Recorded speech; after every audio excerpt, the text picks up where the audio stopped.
તો સ્વામિનારાયણ ભગવાનની આપણને આજ્ઞા છે કે ચાતુર્માસમાં વિશેષ નિયમ લેવા, વિશેષ નિયમો ધાર્યો ચાતુર્માસે ખિલેરતી. પછી શ્લોકનું પાછલું પાઠ છે તો આપણે બોલવાની જરૂર નથી. કેમ નથી? અશક્ત હોય, મીન્સ કે 4 મહિના ન લઈ શકતો હોય તો એને છેવટે 1 મહિનો એટલે શ્રાવણ મહિનો પણ વિશેષ નિયમ રાખવા.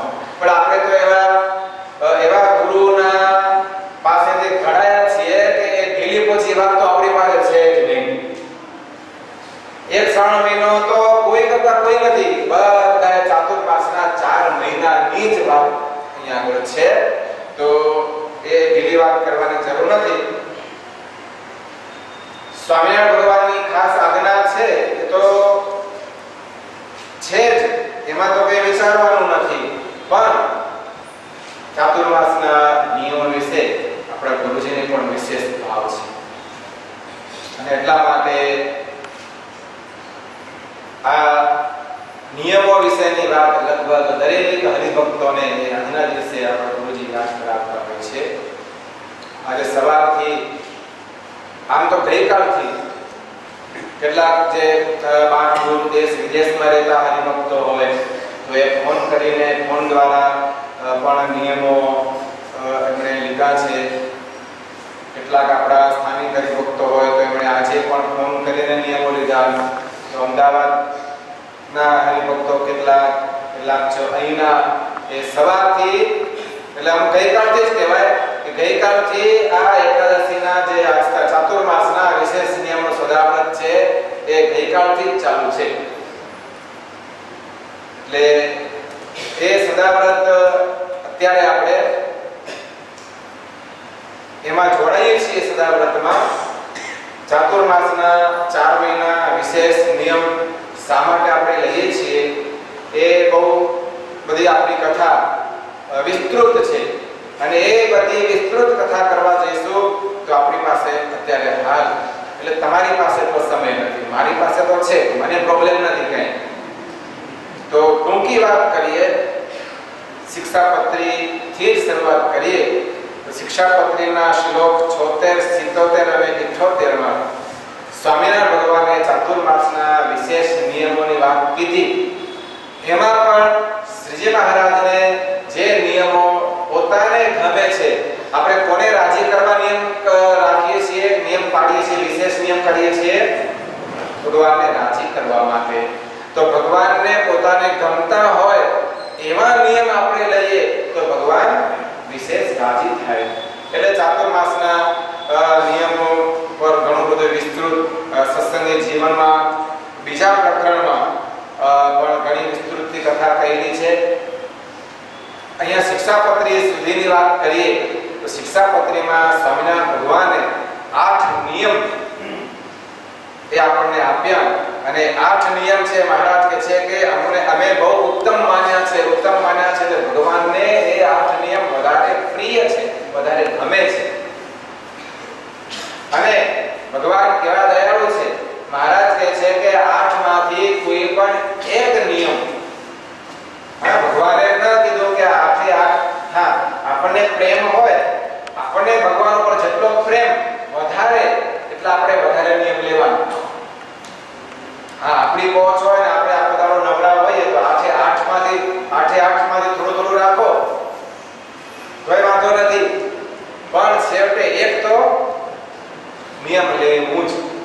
હવે 8 નિયમને અત્યારે આપણે સ્મરણ કરીએ, યાદ કરીએ તો સૌથી પહેલો નિયમ છે કે ભગવાનની કથાનું શ્રવણ. એ પહેલો નિયમ. કથા શ્રવણનો બહુ મહિમા છે.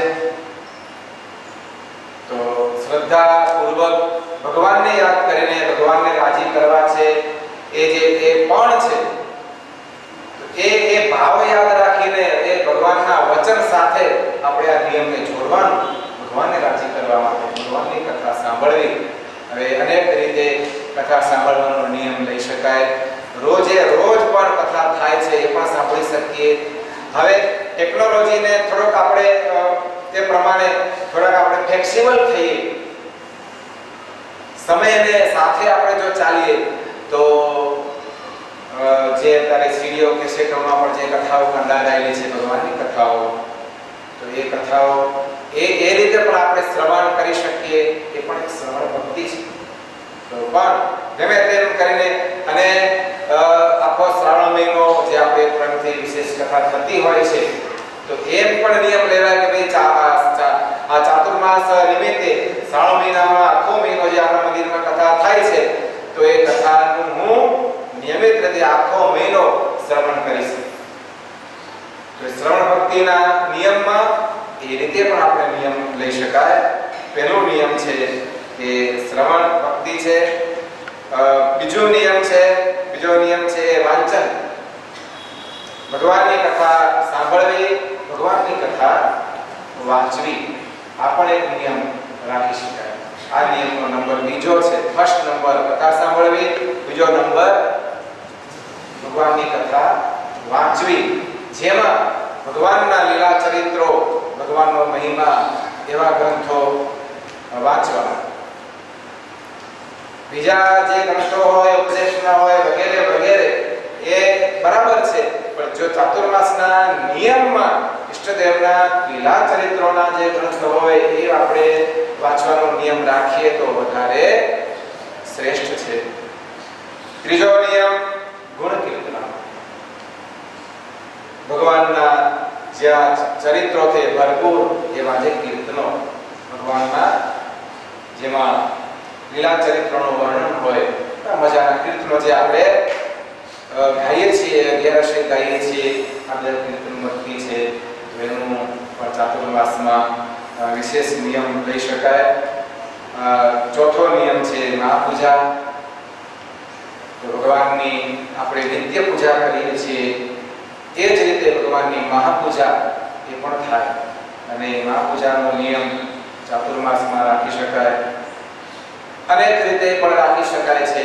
આપણને પોતે મહાપૂજા કરી શકતા હોઈએ તો નિત્ય ષોડશોપચાર વિધિથી આપણા ઘરે પણ મહાપૂજા કરી શકીએ, અથવા મહાપૂજા જે સંત કે બ્રાહ્મણ કરાવતા હોય તો એમની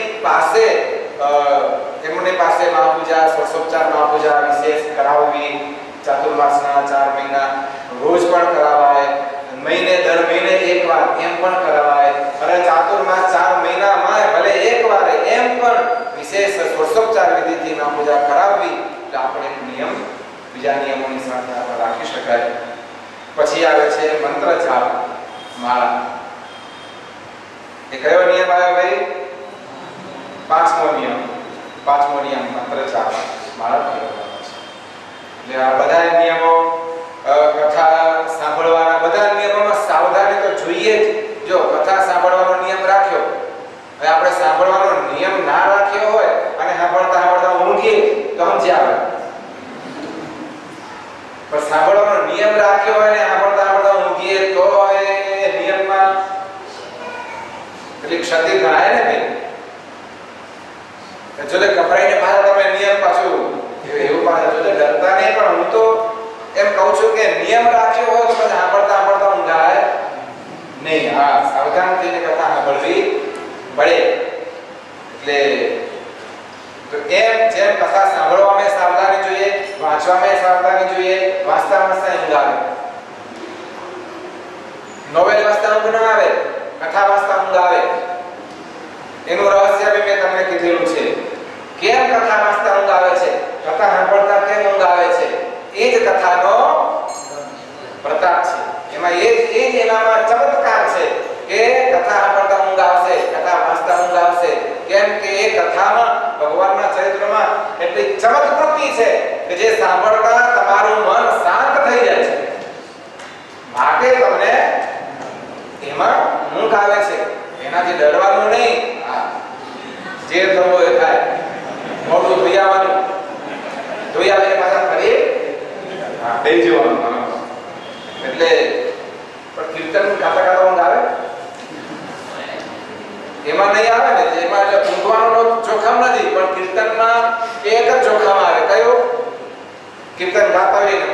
ચડી ગયો હોય ક્યાંય એવું થાય છે, એમાં એ સાવધાની નહીં આવે. તો મા પૂજામાં પણ એવું મોટું જોખમ નથી, કેમ કે વિધિ વિધાન ચાલતા હોય ને લગભગ મન બીજે જાય નહીં. પણ મંત્ર જાપમાં લોચો છે મોટો માળામાં. માળાનો નિયમ ઘણા ભક્તો એટલે પેલા ગુરુજીને એવી પ્રકૃતિ હતી, મને ખબર છે કે લગભગ દરેક હરિભક્તને એમની પાસે જુવાનના હરિભક્તો એ જ વધારે આવતા પહેલેથી. એટલે પહેલેથી બધા નિયમ આપે ઉંમર જેટલી માળા ફેરવાય.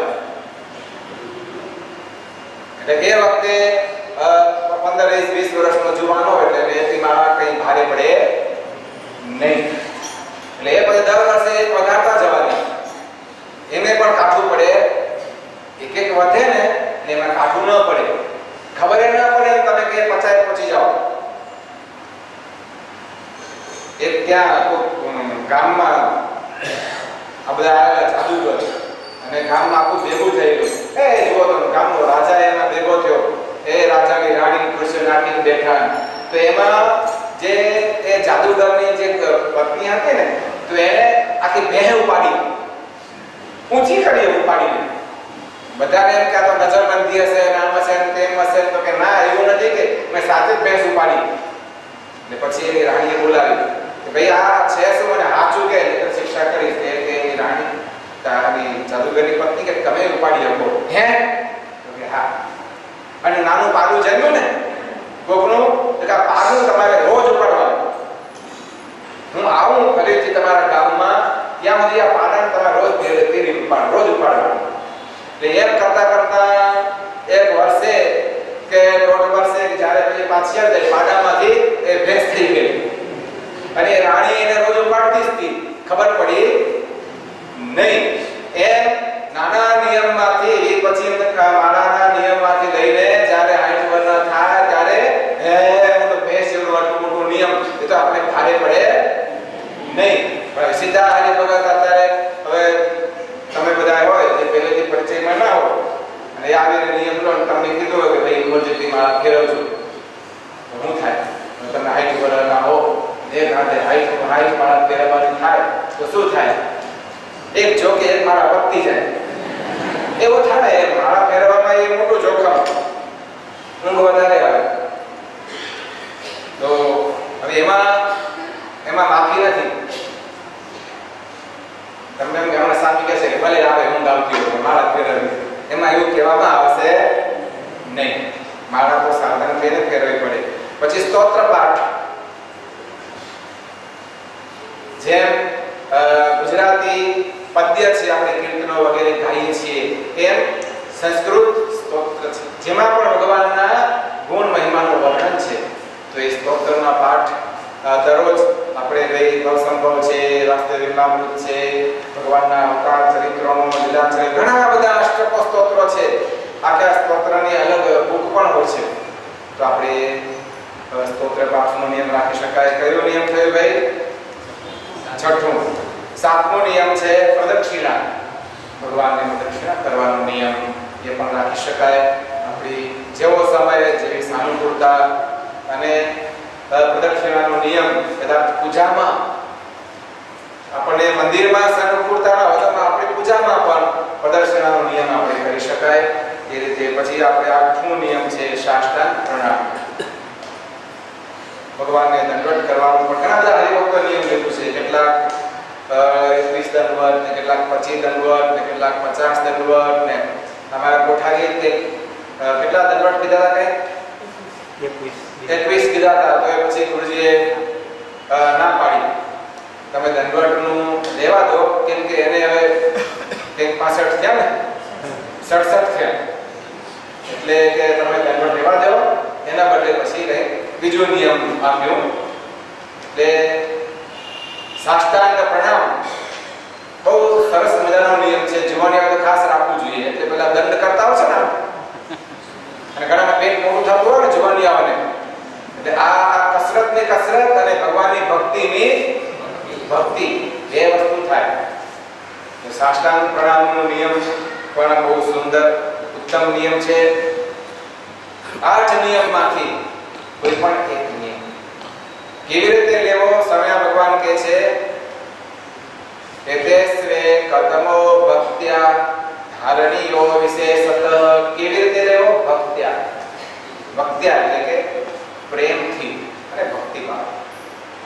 હવે નહીં લઈએ તો સ્વામી કહે છે નિયમ લીધું એટલે કાંઈક તો કેવું પડશે ને, એમ નહીં. પૂરેપૂરી શ્રદ્ધા અને ભક્તિથી નિયમ લેવા. અને આમ તો નિયમ શબ્દ તો બહુ જાણીતો છે, અને નિયમ શબ્દ એટલે નિયમ એક શબ્દ છે, એનો કોઈ વિશેષ અર્થ કરવાનો હોય નહીં. પણ છતાંય અર્થ કરવો હોય, ચાતુર્માસના વિશેષ નિયમ માટે અર્થ કરવો, તો મને યાદ આવ્યું. કેવું યાદ આવ્યું ખબર છે? ની એટલે નહીં અને યમ એટલે જમ. ચાતુર્માસમાં વિશેષ નિયમ લઈને જમ લેવા આવે નહીં. એટલે નિયમ કાયમ કેમ ન આવે, એમાં ભગવાનનું વચન અને આજ્ઞા છે. ભગવાનની આજ્ઞાથી આપણે નિયમ લઈશું તો એ નિયમ લેનારને ક્યારે જમ લેવા આવે નહીં. તો આવી શ્રદ્ધાથી. હવે બીજા નિયમોની તો ઘણી વાતો છે, તો એ બધી વાતો અત્યારે આપણે કહીશું નહીં. પણ જરૂરી છે એવો તો પછી જેને જેને ઈચ્છા થતી હોય તેને લઈ લેવા. પણ ખાલી તમને એનું એક ટાઇટલ કહી દઉં એની કે નિયમમાં ભગવાનને રાજી કરવાના આપણે 8 નિયમ તો રાખ્યા, બરોબર? એના માટે આપણે સમય ફાળવવાનો વગેરે વગેરે જે થાય, બરોબર? હવે એવા કેટલાક નિયમ લઈ શકાય કે જે નિયમો છે આપણને આપણા જીવનની અંદર ભગવાનના ભક્ત તરીકે ન શોભતા હોય. તો ચાતુર્માસ નિમિત્તે એવા જે આપણા સ્વભાવ હોય જે આપણે યોગ્ય ન હોય, એવા સ્વભાવ છોડવાના નિયમ પણ આપણે લઈ શકાય. ગયા વર્ષે અમે આ બધા છોકરાઓને જુવાનિયાઓને બધાને એક કોમન નિયમ આપેલું. આ વખતે શું આપવું જો વિચારું છું, પણ પાડ્યું છોકરાઓએ બધા એના ઘરના સાક્ષી હશે, તમારે પૂછજો. 4 મહિના સુધી ઘરમાં જે બને એ જમી લેવાનું. અમારો કોઈ બી જુવાનિયાએ ઘરમાં કીધું નથી કે કાલે ઇડલી બનાવજો, એવું કોઈ છોકરો બોલ્યો નથી. બધાએ એક જ કોમન નિયમ લીધેલું, કેમ કે છોકરાઓ હવદિયા હોય અને રોજ એની માં સાથે કે પછી પરિણેલા હોય તો એના ઘરવાળા સાથે માથે ઉકળતા હોય, એ આજે આમ કર્યું ને દાળ તીખી કરી, શાક આવું કર્યું, એવું કર્યું, બોલું કરતા હોય. 4 મહિના સુધી કેટલાકના ઘરવાળા રાજી થઈ ગયા, નામને આશીર્વાદ દીધા, બસ આ સ્વામી આવું નહીં માગો. અને કેટલાકના ઘરવાળા મૂંઝાઈ ગયા. બધા સમાચાર મળ્યા અમને, કેટલાકના ઘરવાળા મૂંઝાઈ ગયા. હવે આ તો કઈ ઘરવાળા પૂછે, બરોબર? આયા ઘરવાળા હોય તો પૂછે, બોલો હવે આજે શું કરવું? ઘરવાળા માથા માર્યો હોય તો પેલો જેમ ખાન બાપી નીરે ને રોજ નીરી ગમે. આયા હોય પૂછે, પતિદેવ આજે શું બનાવવું? પતિદેવ કે હવે હાંડવી બનાવજે. એટલે એ બનાવ બને. હવે આ તો શું બનાવવું? તો કે આ તો કઈ બોલે નહીં, બોલી હું જાય. હું કરવું શું? તો પછી કે તો એ બનાવી દઈએ, આ તો કઈ કહેતા નથી. પણ જે બનાવે તે પ્રેમથી ખાઈ લે.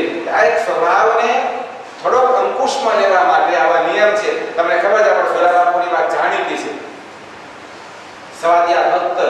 અને એ તમે જુઓ તો દાળની વાટકીઓ ઉછળે સીધી જાય. મહારાજે એને શું નિયમ કીધું? તમારે જમતા જમતા કઈ માગવું નહીં. માગવું નહીં એટલે એમણે શું ચાલુ કર્યું? એમના ઘરવાળા શાંતાબા ભૂલરના અને કઈ પીરસવાનું ભૂલી ગયા હોય કે શાકદાળમાં મીઠું મરચું ઓછું વધુ પડ્યું હોય એટલે સુડાકાચર શું કે ખબર છે? મહારાજે નિયમ આપ્યું છે, માગવું નહીં, આપણે મંગાય નહીં. પણ અથાણાની બરણી પડી છે, શાક મોડું છે, તો ખીચડી ભેગું થોડું અથાણું હોય તો સારું રહે, આપણે મંગાય નહીં. આમ બોલે પાછું. એટલે પછી મહારાજ પાસે વાત પહોંચી એટલે મહારાજે કીધું, મહારાજના કે આવું કરે છે, શાંતિ ઘણી છે, 50% રાહત થઈ ગઈ છે, પણ છતાં આવી રીતે માંગે છે. પછી મહારાજ કહે સુરા બાપુ તમારે જમતા બોલવું છે, મૌન જ રાખવું. એટલે સ્વભાવ માણસના એવા હોય છે. આપણે ચાતુર્માસ નિમિત્તે સ્વભાવ આપણો ઘણાના ઘરમાં સ્વભાવથી ઝઘડા થતા હોય, એમાં કેવી રીતે કોમ્પ્રો કરવું, આ બહુ સરસ મજાની એક વાત ગુરુજીએ ઘણી વખતના ઘરે કરી હતી કે કોઈ ભાઈ મુસાફર રેલવેમાં મુસાફરી કરતો હતો અને કંઈક બહાર જવાનું હશે, કોઈ સરકારી કામકાજ હશે, એટલે એને બધા જોડે નાસ્તા નાતે સામાન બધું ઘણું બધું એની પાસે રેલવેમાં જોડે હતું.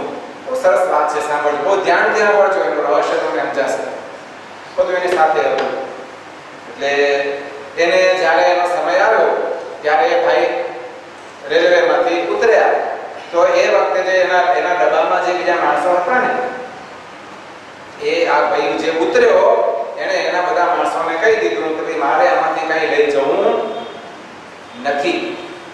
આ જે મારો સામાન છે, મારું નાસ્તા પાણી છે કે વસ્તુ છે કે બધી એ હું આમને મૂકીને જાઉં છું, તમારે ખાજો, લેજો, વાપરજો.